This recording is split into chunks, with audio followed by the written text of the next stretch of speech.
That's an interesting point. Sorry, just about the data. I think that's something that we all struggle with, treating a human disease that may not be that easy to recapitulate in a model system. Although the animal models have the potential to teach us quite a bit about human disease, probably including this group of diseases. It's probably they're not 100% going to reflect, you know, what's going on in the human being. And I'm just curious, I mean, I think many of us struggle with this because we know that the key is having samples that are collected from patients that are associated with, you know, pretty reliable and fairly detailed information from the patient, which can take a long time in the clinic and, you know, to collect that stuff. And I'm just wondering, Steve, from your perspective, you know, how do you think that we can move forward on having more collaborative networks to do that, to have doctors have the time to collect this information that's so critical for moving the research forward? Yeah, so there are a few questions there, Dave. One is collaborating and having people agree on what are the data sets and the data points that ought to be collected. The other is what we've struggled with in the individual practice is how can things be done efficiently so that there's a way for standardized questionnaires to be given to patients to have filled out in advance of the appointment, get that data entered into the record or into a database. And so a few different levels of organization. Yeah. I just have patients in our clinics say, God, why is this appointment taking so long? Why is this an hour-and-a-half long scheduled appointment? Why am I waiting so long? And part of the reason why is because we're trying to collect all this information, and it does take time, and it makes the clinic a little bit clunky and not so efficient. And so that's part of I think the price that we all have to pay to move this forward. So I would just, so that patients can understand, you know, that's a challenge that we face as well as physicians trying to treat you. My name is Dana Ashram. I'm from the University of Miami. I've been there since 2010, and that's after about 12 years at the University of Pittsburgh, but trust me, that's quite enough time with Dr. Otis. So I had to move on. And apparently I'm going to pay for this later on. But in any case, at the University of Miami, I see patients, but I spend a lot of my time in research, and really what I do is divided, I would say, into two parts. One thing that I do, despite the caveats that Dr. Fiorentino just raised, I spend a lot of time working on basic animal models of myositis, and it's true, you'll be happy to know it's very difficult to well, maybe not happy to know this, but people are different than mice, so it is difficult to extrapolate from what we learn in the laboratory, but it's still a necessary step. I think that we certainly need to understand more about these diseases, and the point really for me as a physician is ultimately so that we can find new treatments. And we have to start somewhere, and these are rare diseases, and so that's the necessity. It's sort of a double-edged sword, but that's the necessity of developing animal models. The other thing or area that I focus on is, which was raised by Dr. Stein earlier, is more translational work. And by that I mean we are looking for better biomarkers in the blood so that we can identify certain problems in patients with myositis, in particular lung disease. It's a strong interest of mine. And so we're trying to find better ways of not only earlier identification of people who might develop these complications, but a better way of following the disease activity than just doing CAT scans every 6 months. And this actually dovetails with one of my clinical interests at the University of Miami, again paralleling some of the things that are being done at Hopkins. We have a combined autoimmune interstitial lung disease clinic that I co-direct with one of our pulmonologists. So we are certainly investing a lot of effort in understanding this better and treating this better, because there are no real sort of gold standard treatments for this complication. And I think I'll end up by saying that this interest of mine in lung disease and other aspects of myositis really reflects why I'm so interested in this condition, because we always teach our fellows and our residents and the students that this is not just a disease of muscle, it's a systemic disease. But what I think that means for you is that when we as rheumatologists see you as a patient, we're not looking at your muscle or just your lungs, but we're really trying to look at you as the whole person.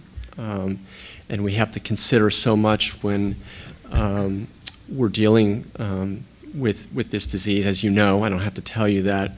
And no two people are alike. So I think that's important for us as physicians to always keep in mind.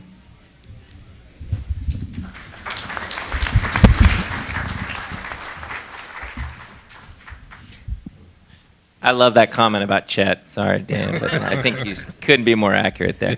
No, Dan, just a question. I mean, since we have some time, I mean, I know to put you on the spot, but would you be interested in just spending a minute or two about the actual animal model that you have for myositis? And because it's pretty incredible that we don't have very many of them, and that people might be interested in hearing how you sort of have created myositis in a mouse. All right, so I'm going to try and do this in 60 seconds or less.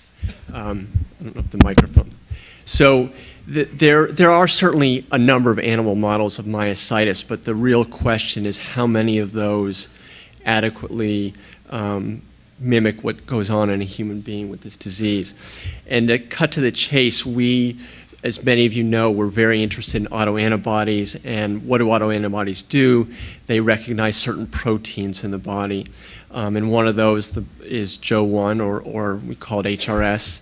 And so we've used that as a basis for trying to induce myositis in mice by immunizing them with this protein and essentially triggering an immune response against this protein, and then looking to see what aspects of the disease are reproduced. And this is important because although we have a very strong suspicion that proteins like JO1 are involved in the disease process, we have very little direct proof of that. And so what we've been able to do in one of our models, that interestingly they get more lung disease than humans, and than muscle disease, and that's something we actually see in humans in certain cases of the anti-synthetase syndrome. And the other model is really focused more specifically on muscle. When we introduce this protein into muscle, it actually triggers a very exuberant immune response that produces relatively florid myositis.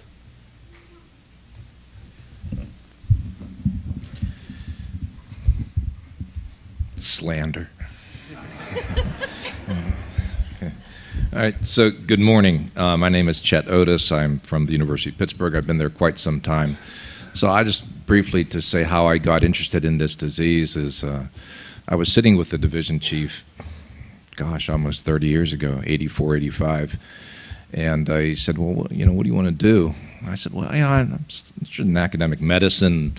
I take care of patients, and I've been interested in lupus, and I think that's an interesting disease. He goes, what about myositis? I said, yeah, I was just going to say myositis is really what I want to do. So that's so Tom Metzger, who's a foremost scleroderma expert, was the guy that was sitting across the desk from me when that happened. So that's how I got interested. In a very honest way of kind of going into a meeting, not knowing what this division chief wanted me to do, but him kind of telling me what I was going to do.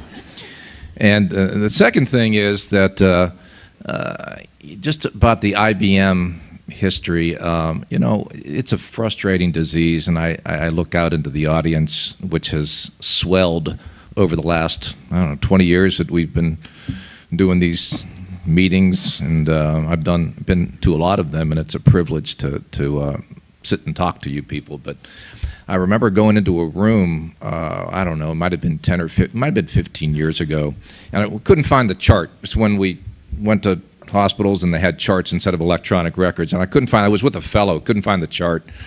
And I said, we got this consult, elevated CPK muscle weakness. So I know a little bit about that, so we'll just go into the room. We'll start talking to the patient. We walked into this room, and this patient was crying.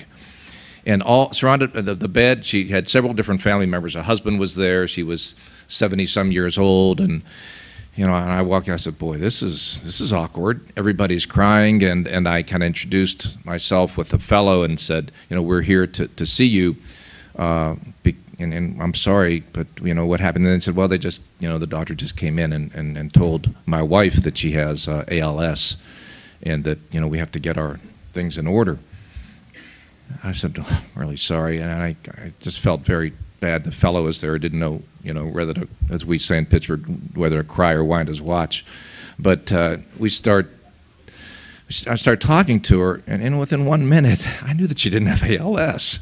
I knew that she had inclusion body myositis, and it was very interesting that to really, and it wasn't, it wasn't a difficult diagnosis to make, and we kind of said, maybe we ought to rethink this, and we'll come back in a day or so, and we'll have somebody else talk to you. And the bottom line is that, this patient in that very short time period had been given a devastating illness, a diagnosis, and didn't have ALS, and she went on to, she lived, the last time I saw her, she was doing fairly well. She was 81 at that point. Obviously, you don't often live 9 years with ALS. So it's a good example of how things can be misdiagnosed or delayed in diagnosis. Third thing that I'd like to say is that I was at a conference also back in the early 1990s, and I had a call on or a message at the conference that a patient of mine was quite ill, and then it was shortly thereafter that another patient became ill and died, and a third patient that showed up in the emergency department that had a so-called heart attack with an elevated CK, and they said that she had basically heart failure from her heart attack. The bottom line is that these are 3 patients with the Jo-1 autoantibody that I was taking care of for a short time period that all died rather precipitously and dramatically with lung disease because of the Jo-1 autoantibody. And we wrote up that article 20-plus years ago on what's called adult respiratory distress syndrome related to this antibody, where you can get a devastating response and die rather quickly. And I can tell you that over the past 20 years, a lot of my time is in dealing with lung disease, and we have a weekly conference with our pulmonologists dealing with interstitial lung disease and its effect on patients with myositis and other connective tissue diseases. So it's the, and I've been involved in clinical trials, and I don't have to sit here and I don't want to tell you all the things we've done and all the collaborations with people on these sitting at this table right now. But when you see something for this long a period, and you sit in conferences like this, and you stand up in front of smaller rooms with people asking very pointed and difficult questions, it does become a passion. It becomes something that's a part of you. And having dealt with this over the years and seeing the lung complications and all the other things that occur, getting emails from physicians and from all over the country and world that struggle with people, particularly those that have acute illnesses leading to lung involvement, it really does become a passion. And all I can say is that there's a lot of people up here that are sitting here that have a lot of different things on their plate, a lot of different family responsibilities, and trying to get research funding and trying to take care of patients and teaching doctors, and when you get to the point where you have a passion for a disease, you really have that as the major thing on your plate, and it takes away from a lot of other things that we need to do, but it really becomes something that we're totally and wholly dedicated to. So I appreciate the opportunity always to talk to groups of patients like this, and I really appreciate the opportunity to, again, sit and talk to colleagues who have dedicated their lives to this.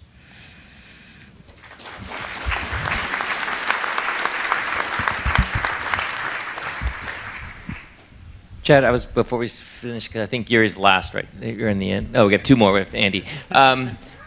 Just a question about lung disease, because you're someone who I think of who really has quite a lot of experience with seeing these patients and understanding how the lung can get involved, how to treat this disease. And we've known about the Jo-1 antibody for many, many years now. And I'm just curious, from your perspective, Sort of, what have we learned about lung disease? I mean, just in broad strokes, what have we learned? What have you learned about lung disease, and what do you think in myositis? And what do you think are the next? What are the barriers for the next things we have to overcome to treat this more effectively? Yeah, that's a great question, David. I think one thing that is very important and really has become a part of the lectures that I give whenever we have the opportunity to teach other rheumatologists, for example. I really let them know the importance of autoimmune interstitial lung disease and how it can be missed. And I think so. The biggest thing that I've learned, Dave, is that it's out there and it's missed, and we really have to educate the lung specialist, the rheumatologist, the emergency room doctors, and the internists that whenever a patient shows up and they have lung disease or they have what I call double pneumonia. In my estimation, when you have double pneumonia and you got something affecting both your lungs and they throw antibiotics at you, the broad statement I would make is that's autoimmune interstitial lung disease until proven otherwise. And you can miss it. Maybe I'll be wrong. Maybe it'll be double pneumonia or influenza or whatever it is. But whenever a doctor sees a patient where they have lung involvement, they ought to look, and it's a little atypical. They ought to look very carefully at the skin, at the nail folds. Do they have other symptoms like color changes in their fingers, mild arthritis? Because these patients show up with this particular complication and it gets missed. And Dana and I have talked over the years on, for example, diagnosing that particular complication in subsets of patients that are diagnosed as pulmonary fibrosis of unknown cause called IPF, idiopathic pulmonary fibrosis. So that's what I would say, Dave, in terms of the detection. And the treatment, I'll tell you what, the only way that we're going to get better at treatment is to really develop the longitudinal registries and have the appropriate translational collaborations between the basic scientists and those that are involved in the treatment of this particular disease, and trying different drugs that seem to make sense in with that complication. Good morning. My name is Jiří Vencovský, and I'm a rheumatologist. I work in the Institute of Rheumatology in Prague, Czech Republic. And this is the institution that is affiliated with Charles University in Prague. And this institute functions kind of a national institute for rheumatic diseases. This means that from the country, which has about 10 million inhabitants, patients who have difficult to diagnose or difficult to treat disease are usually recommended to our institute. And of course it includes also patients with myositis, because it's difficult to treat and difficult to diagnose this disease. And over the years we've seen many patients, and at the moment our cohort counts about more than 400 patients with myositis.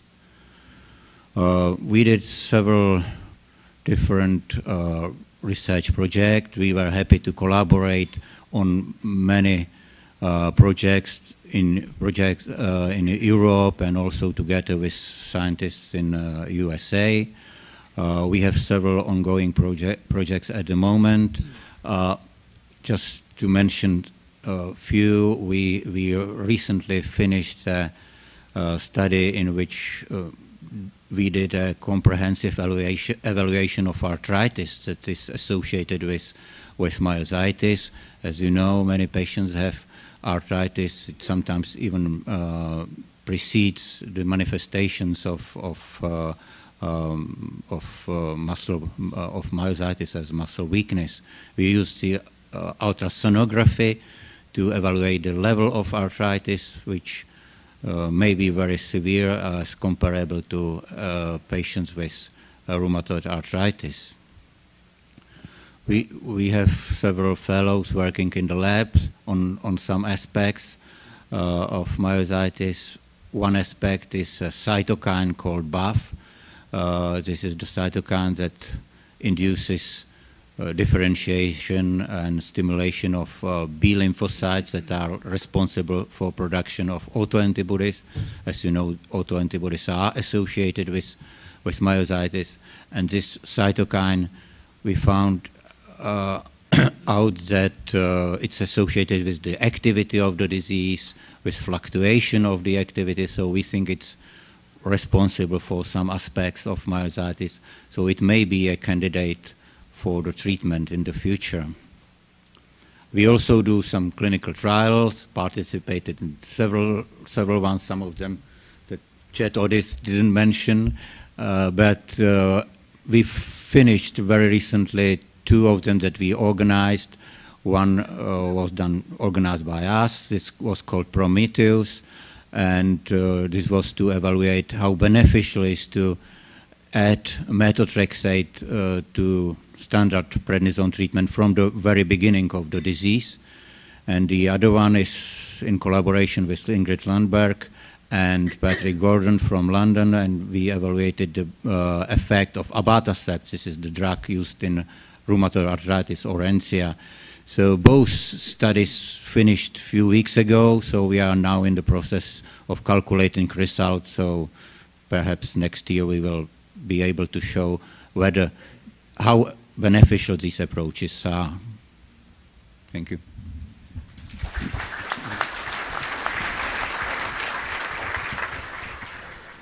I guess since we have time, I'll just ask one question about this molecule, the BAF protein, because I think that's quite interesting, your work on BAF and as a potential marker for this disease activity in myositis, and obviously becomes more interesting since we have a therapeutic that's on the market that actually interferes with BAF that's approved for lupus. So I'm just curious, can you expand a little bit about on what type, would these be all myositis patients you find with the BAF that is dysregulated, or are there certain subsets of patients that you think might be more appropriate for trial for this medication that interferes with BAF? Yeah, it's more associated with dermatomyositis than with polymyositis. Yeah. So probably for the treatment, DM would be candidate. Thanks. Hi, my name, I don't know. Try this one. My name's Andy Mammon. I'm with Lisa Christopher Stein at Johns Hopkins. I trained there as a neurologist and as a neuromuscular fellow. And during my fellowship, I had the opportunity to see several patients who had myositis. And when I would go to read about them, I realized that there was just very little known about what causes myositis. We didn't know, which people are susceptible. Looking at the muscle biopsies, we didn't know how the cells in the muscle tissue were actually dying. There were just a lot of unanswered questions. And also there were, in neurology, very few people, really nobody doing work on autoimmune muscle disease. So it seemed like a good little niche to go into to try and work. And with Lisa Christopher Stein at the Myositis Center, I've had the opportunity to see a lot of patients. And what I'm really interested in is trying to understand exactly how myositis and other autoimmune diseases work. I think if you look at diseases like infectious diseases, say a bacterial infection, the reason why we're able to treat them so effectively is we know exactly what the organism is that causes the disease. We know how to grow it in a dish, and because we can do that, we're able to develop medicines to kill the bug. And we're really not at that level of understanding as far as what causes autoimmune disease and myositis. We do have some clues. We know that there are genetic susceptibility factors, that not everyone is equally susceptible to developing the disease. And we also know that there are environmental triggers. And I think this was really driven home to me in clinic when I saw a patient who had absolutely clear-cut florid dermatomyositis, had it for a couple years, and she had an identical twin sister who did not have the disease. So, it's a real living proof that there must be, environmental factors that cause it. And Lisa Christopher Stein and I have been working on a group of patients who seem to have statin, I would say, triggered autoimmune muscle disease. It's maybe 5 to 10% of our patients. And we've been able to identify not just the environmental trigger, but also we now know that they have a specific genetic susceptibility factor. So about 75% of those patients have one gene that's only found in about 5% of the rest of the population. So we're now using this group of patients to try to really understand in a real detailed way how the autoimmune response is triggered in those patients, how it's maintained, and how we can treat those patients. We hope and expect that the things that we learn from studying this group of patients are going to be generalizable to other patients with myositis and also patients who have other autoimmune diseases.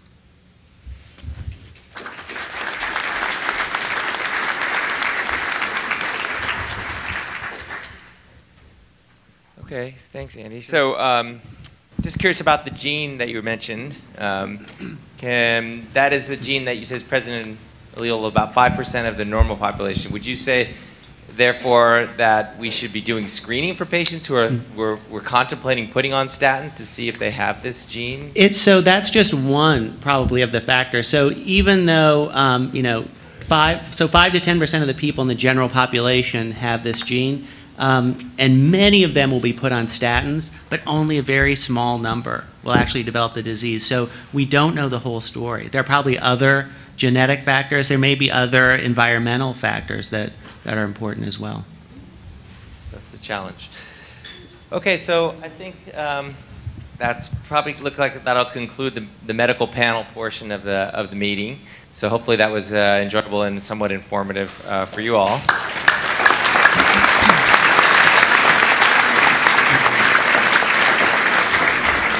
I want to thank you all for your interest, for coming, and thanks to the whole panel for providing their time. So we'll see you in the breakout sessions. Anything else, Bob? Yeah. We're not letting you go that easily. So have a seat, Dave. Okay. This is our part of the program. Okay, so we have time for questions. We have about 25 minutes. And so if you have a question, put your hand up. There's a microphone circulating. We're going to try getting to as many questions as we can. And okay. Wait, hold on. Okay. Dave, if you want to direct the question to the appropriate person, that would be great.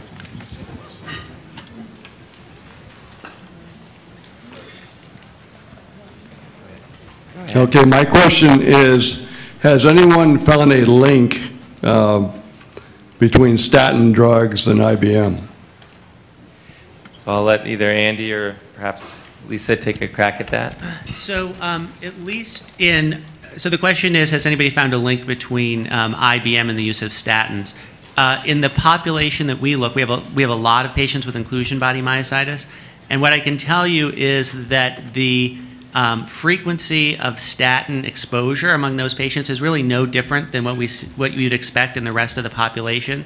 So we don't think that there's an increased risk of developing inclusion body myositis with statins. But we don't know that for sure. We don't know exactly what effects statins have on patients who have muscle disease. But so far, we found no reason to think that statins trigger IBM or that patients who have IBM should not be on a statin. We think that these are actually really good drugs, and probably unless patients with inclusion body myositis get put on a statin and clearly get worse or develop some flare that then goes away when the statin is stopped, that would be the only situation in which I would think twice about using a statin. I don't know if anybody else has any other perspective on that. Hello. I'd echo that. The only thing I would add is that I think just observationally, patients that tend to take statin drugs tend to be a bit older. And of the people in our cohort, if you look across age spectrum, obviously inclusion body myositis encompasses a slightly older, well, it does for sure, encompass an older patient population. So my suspicion just looking at the data observationally is that it's true, and unrelated, meaning that yes, people with IBM do take statins, but an older patient population tends to be put on them. And as Andy said, we did look specifically at that question and we haven't seen it. Favoritism to one. I have a question that I think a lot of people have about drugs, and when do you start to go down on the drugs and when not? My blood levels have never been normal, but I keep getting more function, and it's that whole, I've tried to go down on steroids 3 times, then I flare, I go back to bed. But what do people use for a judgment of when do you start to decrease some of these horrid toxins that we're all pouring into our body? Anyone want to take a crack at that one? I think we all have Anyone an want opinion, to take but a we crack probably at that each one? have- Yeah, but maybe a little more info. Okay, anyone so want to take a crack at that one? Yeah, but maybe. So I guess it's if your blood numbers, my CKs always stay high, my function starts to get better. I'm working 4 days a week now. I'm able to do some heart-raising exercise, not a lot because I don't have the greatest lungs. But so when do you start to think about taking right now I'm on Rituxan, Cellcept, and prednisone. And when do you start to think about reducing some of that cocktail? Right. So most of your activity has to do with your muscle disease. I mean, largely is what's driving these. Yeah, and as I get more muscle, my fatigue obviously gets better, right? And so I'm very conscious about getting enough exercise to help the disease that way, getting my sleep and food. But I struggle with how much I call my body a toxic wasteland. Right. Lisa? I'll take a stab. So I think you bring a very good question. It's a question we get clinically a lot. So the first thing you raise is that your CK never normalizes. There's a corollary to that. The converse to that is the opposite, where patients come with a completely normal CK because prednisone has dropped it into the normal range and they don't feel any better. So CK usually drops with prednisone and is not necessarily treating everyone. So that's a problem in the reverse. The problem you talk about, and again, I say this with clinical knowledge and a lot of observation with no clear data to support it yet. But what I would say to you is this, that yes, there's a subset of patients that never normalize their numbers. I try as best as possible in my own clinical practice to listen to what you've said and to follow function. So we very carefully rate at every single visit a large number of muscle groups and watch the function improve. So it's both my clinical judgment that you're improving, not clinical, observationally in our clinical exam. Secondly, your functional report of doing better. But the third corollary to that is that what I have found, and I agree with you, I would also, some of these drugs I prescribe, I would, of course, as a human being, never want to take, and I think they're necessary. I say they're necessary evil. I think that it's important that you don't withdraw them too quickly. So I would say this, I agree with what you're saying. I do think that CK by itself cannot be a measure in everyone, but that in general, I generally set my patients' expectation that they will be on an immune suppressant, and I don't just use prednisone monotherapy and prednisone alone. I use prednisone in combination with another drug almost from the get-go. I see a skewed patient population of people that tend to be more severely affected. Even those newly diagnosed, I use them both from the beginning, and I generally tell people that a commitment, and again, panelists can certainly disagree. I think this is an art as well as a science, but in general, 1 to 2 years on an immune suppressant. Why? When I've withdrawn them quicker, in my own experience, when patients seem to get better functionally, and I withdraw the drug too early, trying to use it again becomes difficult, or using any other drug. So for whatever reason, again, this is not, in my opinion, based in science, but only on my own observation of a lot of patients. At least 1 year on an immunosuppressant, and I'll listen to you, and if you tell me you're getting better and my numbers support that I see in my own clinical observation you're getting better, withdraw the drug slowly, and I do that in 3-month increments, so I don't withdraw it completely. You also have a unique situation in that you've taken rituximab, which has in many people a very long-lasting effect. In some of my patients, it lasts 3 months, and many of them it's lasted 18 months to 24 months, and that's rare. But so that also is sort of covering you in the background, so you may be able to withdraw your mycophenolate or Cellcept a little earlier in that regard. So I hope that touches on some of the points you've asked, but I just caution you with getting too exuberant and withdrawing too early the therapy, because in my experience it is harder to treat if you withdraw it too early. That being said, being on drug for 7 years because you have a CPK of 350 is also, I think, inappropriate.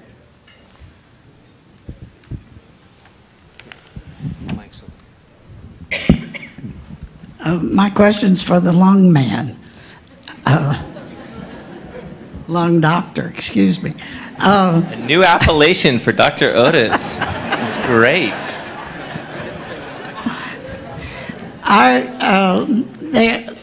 The best education was that my PM was triggered by a flu shot, and so I've been forbidden to take flu shots. Now, I've had pneumonia 6 times in my lifetime, once Legionnaire's disease and once double pneumonia, and now the pneumonia shot is due.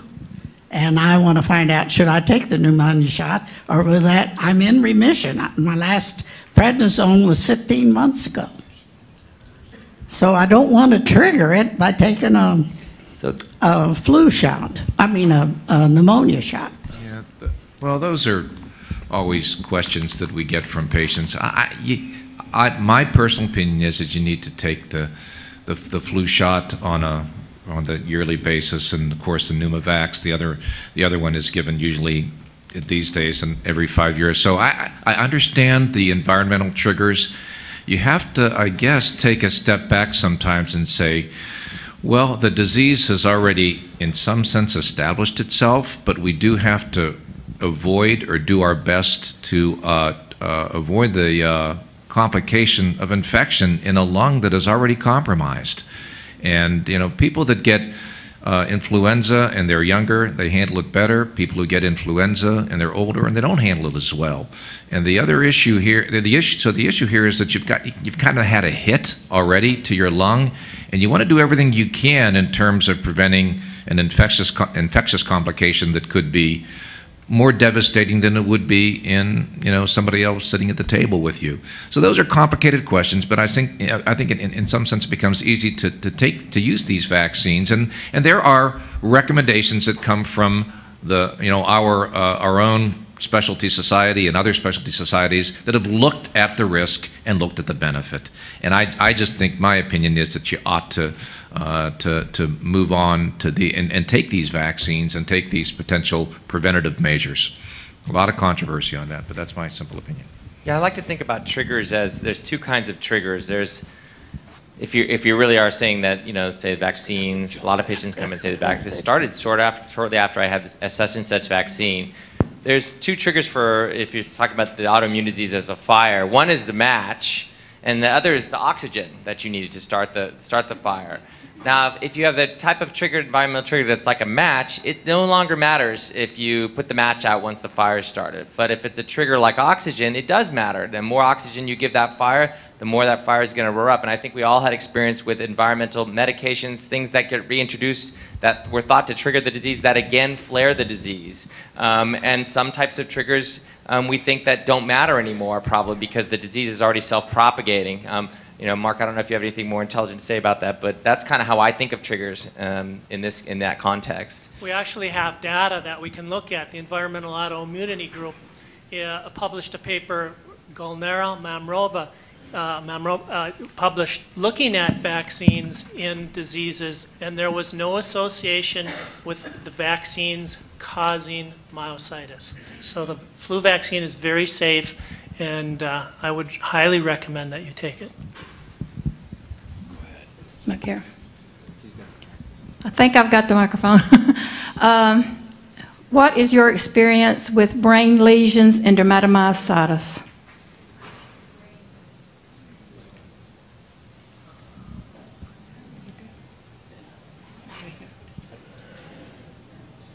Mine are none, so I'm just looking around. More specific question? Yeah, I mean, maybe is it. Can you expand on that a bit? Possibly overlap of lupus. Possibly. So they haven't definitely said. You're having symptoms, neurologic symptoms, which I did, and I had MRIs, and it was proven I have short-term memory loss, but mild short-term memory loss from lesions. I say, and are your physicians telling you this may be related to your autoimmune disease? They think maybe it's overlap of lupus. Which is another very difficult thing to diagnose from a brain scan. But I wondered if it was prevalent in DM. Evidently, it's not. It's not. No, I think we can safely say that that is not a prevalent thing we see in DM. So I think you're hearing many of us are wondering about, is there something else going on that may be explaining what they're seeing on the scan? Okay. Do you know? Can I ask you, do you know if you have something called anti-cardiolipin antibodies, or have they worked you up for blood clotting antibodies yet?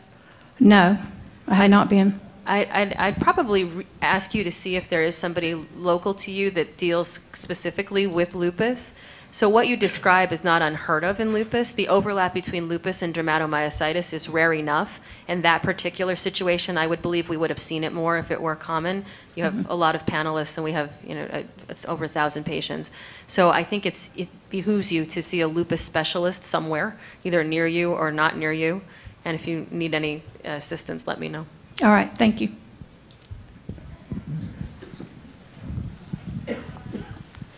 Whoever you want to give the mic to.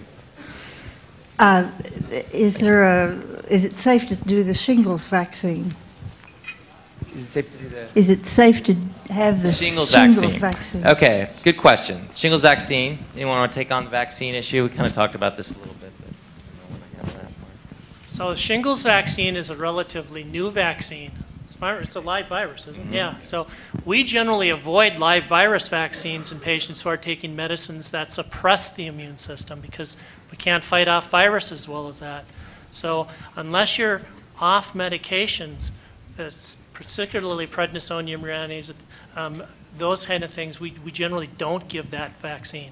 The American College of Rheumatology actually has issued guidelines on this. So if you take less than 20 milligrams of prednisone, or are on methotrexate alone with or without less than 20 milligrams of prednisone, it is deemed to be safe. I can tell you experientially, my patients have gotten the shingles vaccine on that combination with no issue.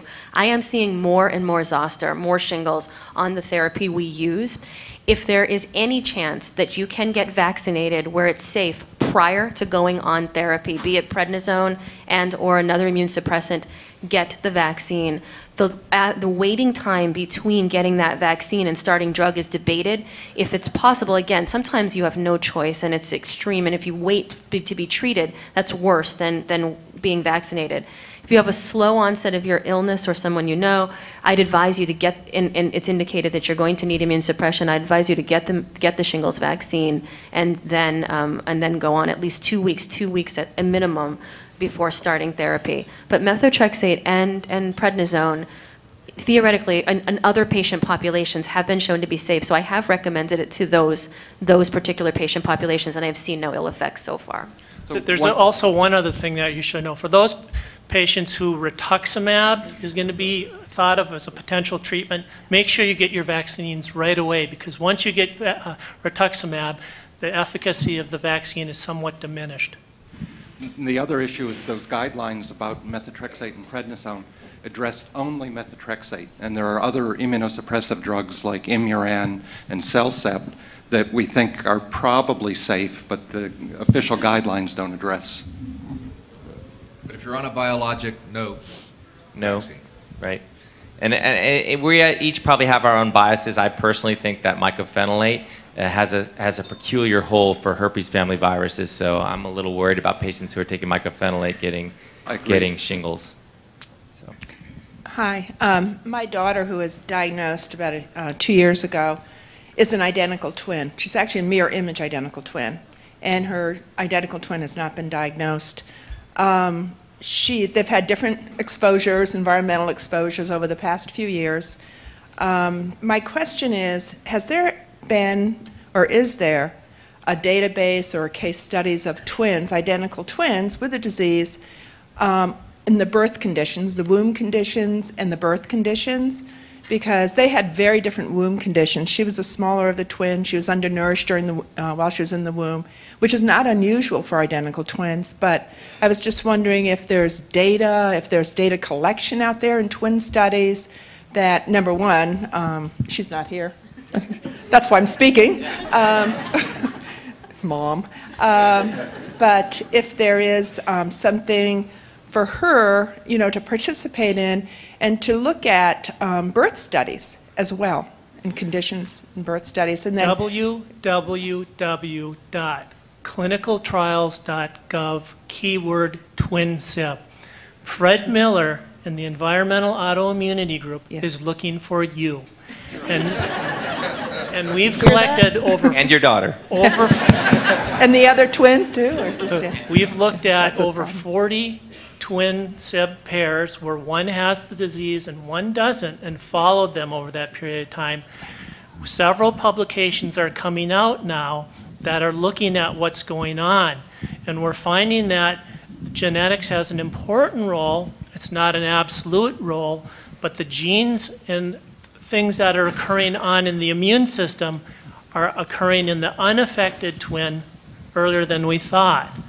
So That doesn't mean that the unaffected person is absolutely getting the disease, but it creates a wonderful research protocol that tries to eliminate the effects of the environment and look more at a genetic thing, but will ask 8 billion questions about the environment in which the children were raised. So Fred Miller, Twin SIB Study, clinicaltrials.gov, or come up and give me your name and I'll make sure that they get you.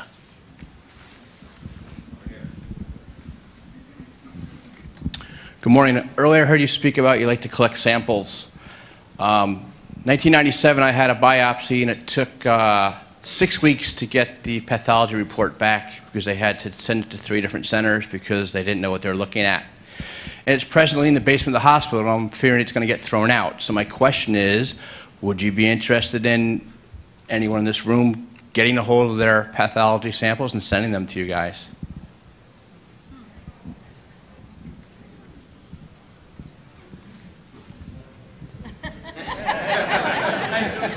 So I think that the studies that we're doing in collecting samples are correlating something about you with your biopsy specimen, so that the answer to that is that we really encourage you to participate in the different kinds of studies that the observations are being made and in the context of that, most of us would be very interested in seeing your muscle biopsy.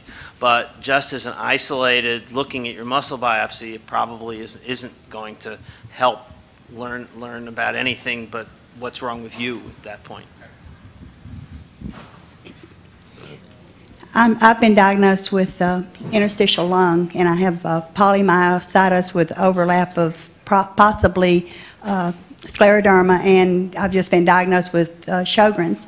My question is, my pulmonologist has just recently put me on I've been on 6 milligrams of prednisone for quite some time, and I'm functioning very well that way. But the lung disease seems to be progressing, and she just recently put me on Myfortic.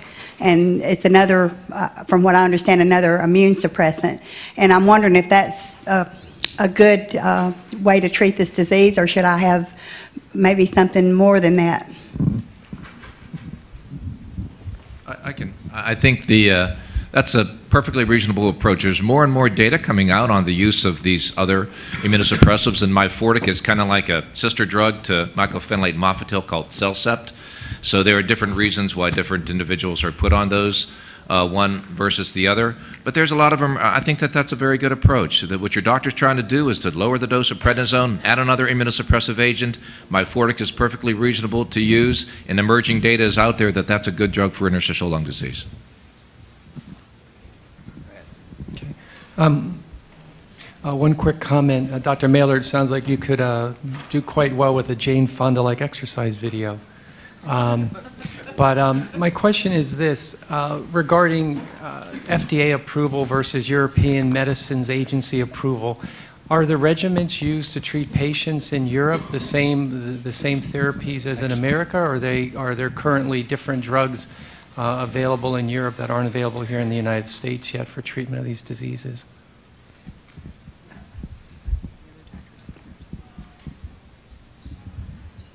I'm not aware of any differences, and I think it depends on the country. For instance, intravenous immunoglobulins that are used relatively frequently in this country, it's very rarely used in our country. But it's the country difference, not the EMA and FDA different approach. Thank you. First, thank you all so much for being here this morning. You all need to know how much we appreciate you and the work that you do for us.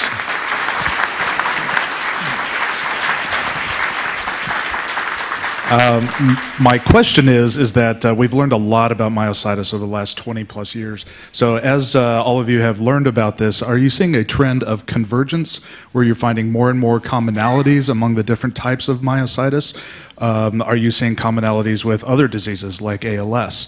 Or are you seeing divergence where each are becoming more specialized in as different types of diseases? Along with that, do any of you have an opinion about hereditary IBM being a distinct and separate disease?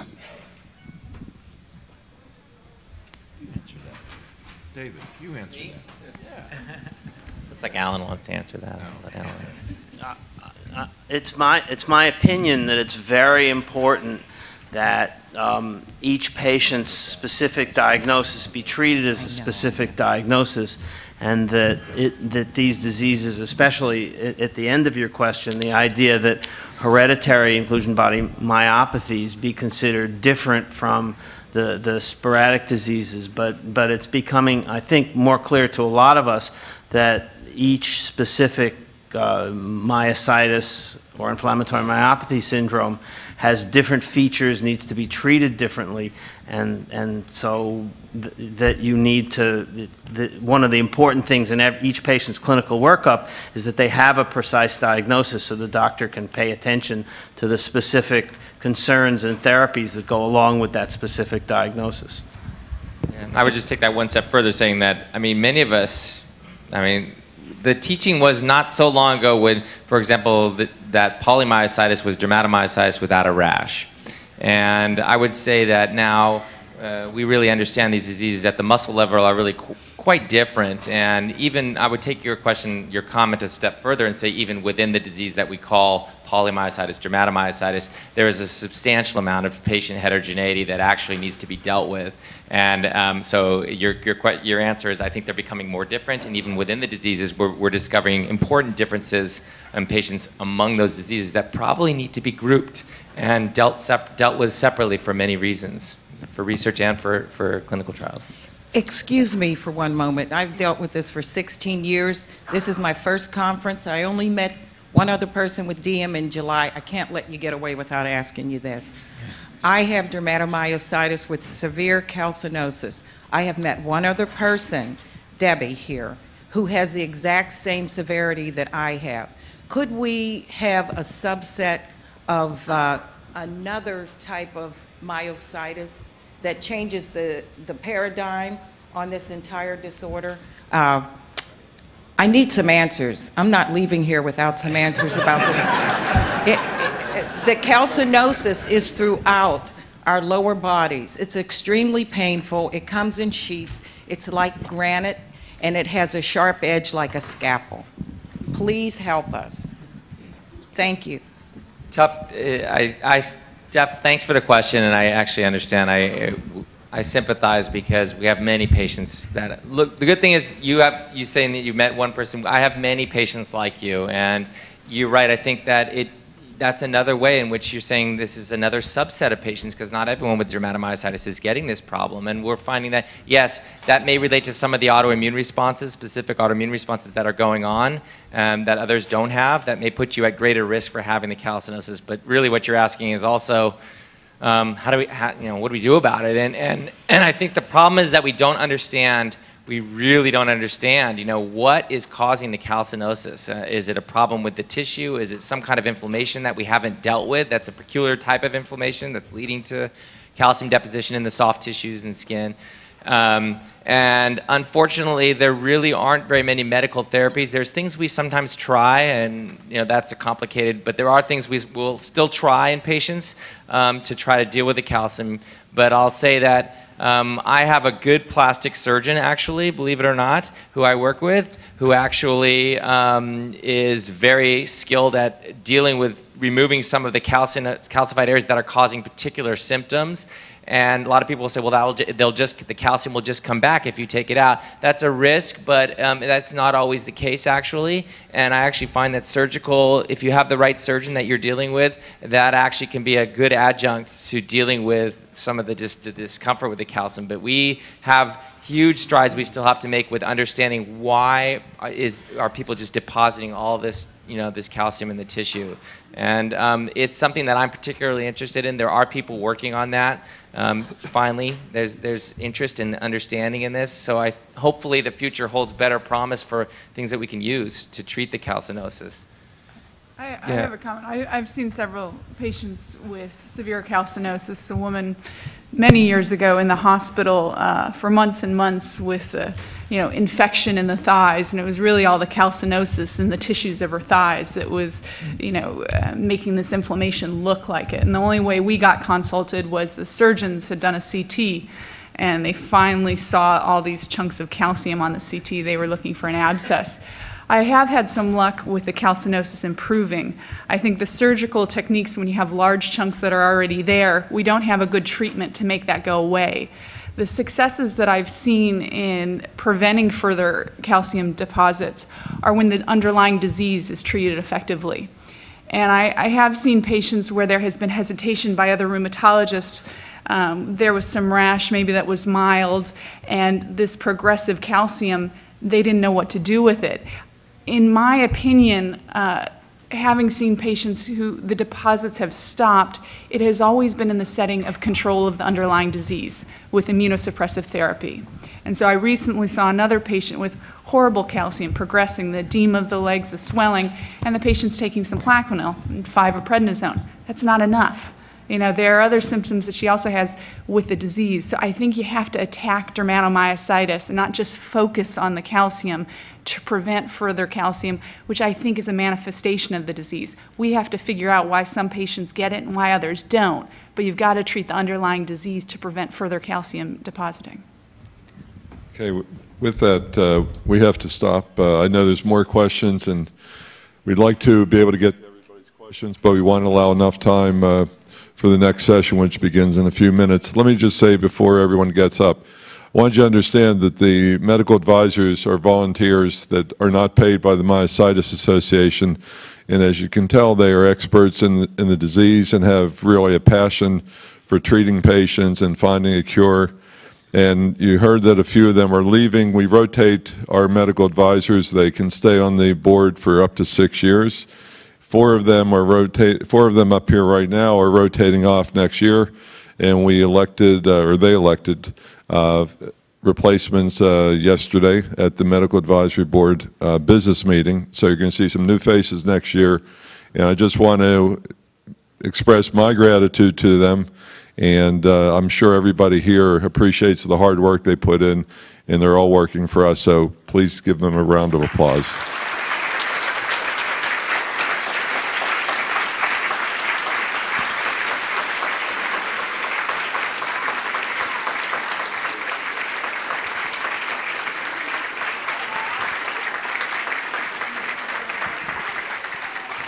Thank you. We will be back here for lunch at 12:45.